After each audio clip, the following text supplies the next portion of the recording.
အခုတင်မြင်နေရတာကြိုးသားမဟုတ်ပါဘူးတုတ်ကောင်တစ်ကောင်ပါအခုပြောပြမှာကဘဝဆိုးတွေကနေလွတ်မြောက်အောင်ရုန်းကန်ရမယ့်ကအစ်စ်လေးတစ်ခုအကြောင်းမှာဂိမ်းနာမည်ကတော့ Become ပါမျက်မှန်တက်ထားတဲ့တုတ်ကောင်လေးတစ်ကောင်နေရာကနေကစားရမှာဖြစ်ပြီးတန်ပေါင်းများစွာသောပြိုင်ဘက်တွေကြားထဲကနေမျိုးဥစီကိုပထမဆုံးရောက်အောင်အပြေးပြန်ရမယ်စွန်စားခန်းဂိမ်းဖြစ်ပါတယ်လန်ခီမှာအာဟာရဖြစ်မဲ့ protein တွေလိုက်ကောက်ရမယ်ပြီးတော့ကိုထက်ထွားချိုင်းတဲ့ပြိုင်ဘက်တုတ်ကောင်ကြီးတွေကလည်းငါပဲပထမရမှာဆိုပြီးလာပြ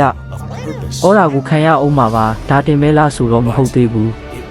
ခန္ဓာကိုယ်တွင်ခုခံအားစနစ်တွေရဲ့တိုက်ခိုက်မှုကိုလည်းရှောင်ရပါသေးတယ်နည်းနည်းလေးမှားလိုက်တာနဲ့ကိုဘွားကခြေအိတ်ထဲမှာတင်လမ်းဆုံးသွားနိုင်လို့တတိတော့ထားရမယ်နော်ဒီဂိမ်းရဲ့မိုက်တဲ့အချက်က rapid game တွေလိုမျိုးကိုတုတ်ကောင်လေးရဲ့အရှိန် speed အာဟာရ protein နဲ့ရှင်တန်နိုင်စွမ်း survival တွေကိုစိတ်ကြိုက်ကပ်လုပ်လို့ရတာပဲကိုပိုင် store တွေနဲ့အကျိတ်အနယ်ဝင်တိုးရမှာပါတန်းနဲ့ချီတဲ့ပြိုင်ဘက်တွေကြာဆုံးသွားတဲ့ခီးလမ်းမှာတင်မဲနောက်ဆုံးဂိုးလေးကိုရောက်အောင်သွားပြီးလူသားတဲ့